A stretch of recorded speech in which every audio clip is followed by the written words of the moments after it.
ఉల్లి పచ్చిమిర్చి పచ్చడి చేయబోతున్నా.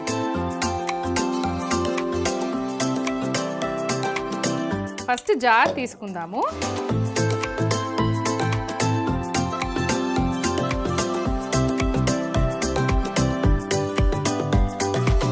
ముందుగా ఈ ఉల్లిపాయలన్నీ కూడా ఈ జార్లో వేసుకుందాం. దీంతో పాటు పచ్చిమిర్చి, కావాల్సినంత బెల్లం. మిర్చి బాగానే వేసాను కాబట్టి బెల్లం కూడా బాగానే వేసుకుందాం. దీంతో పాటు ఒక 2-3 నిమిషాల వరకు నానబెట్టిన చింతపండు. ఇప్పుడు ఇందులో మెయిన్ వెళ్ళాల్సింది ఏంటి? ఉప్పు.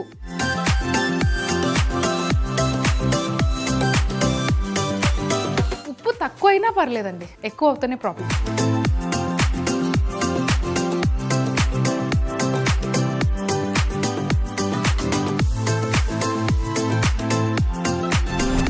ఆహా, ఎంత మంచి ఘాటు ఉంది తెలుసా. అంటే ఉల్లిపాయలో ఘాటు ఉంటుంది, మిర్చిలో ఘాటు ఉంటుంది, కానీ ఆ ఘాటుని కొంచెం బ్యాలెన్స్ చేయడానికి అలా కొద్దిగా బెల్లము, అలానే చింతపండు.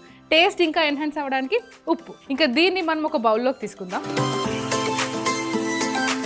అంతే. ఇప్పుడు దీంట్లో తాలింపు ఏమైనా వేస్తామా అంటే నో తాలింపు, నథింగ్. అప్పుడప్పుడు అలా తాలింపులు లేకుండా కూడా ఆ పచ్చళ్ళు ఏవైతే ఉంటాయో అవి టేస్ట్ చేయడం కూడా ఆహా, అదొక అద్భుతం. సో అందుకనే ఫస్ట్ దీన్ని తీసి పక్కన పెట్టేసుకుందాం. కొద్దిగా కొత్తిమీర వేసేసుకుందాము.